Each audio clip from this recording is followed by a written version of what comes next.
Vader Jakob, slaap jy nog, hoor hoe lui die kerkklok, ding dong del, Vader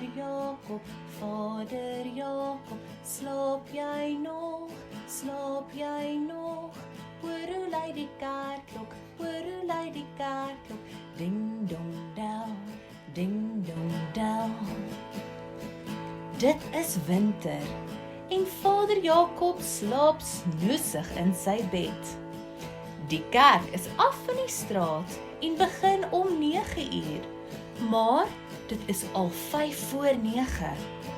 Sy kleindogter Annay klop aan haar oupa se deur, maar hy slaap nog vas.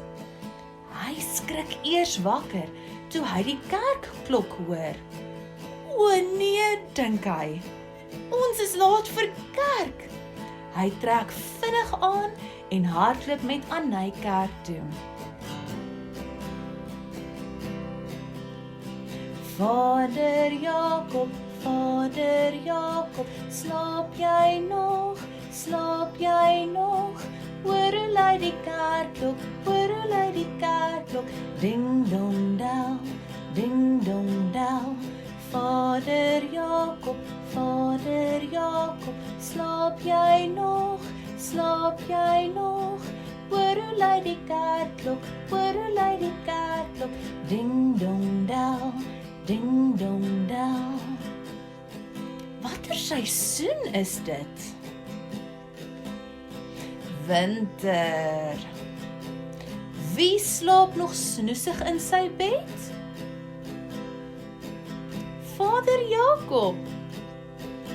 Hoe laat begin die kerk? 9 uur.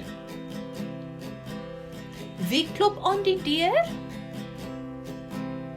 Annay. Wanneer skrik Vader Jakob wakker? Toe hy die kerkklok hoor. Watter geluid maak die kerkklok? Ding dong del.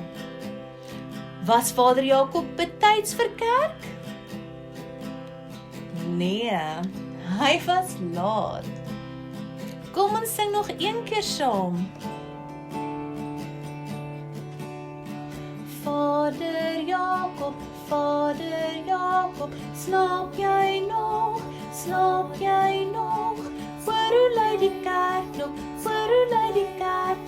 ding dong del, Vader Jakob, slaap jy nog, hoor hoe lui die kerkklok, ding dong del.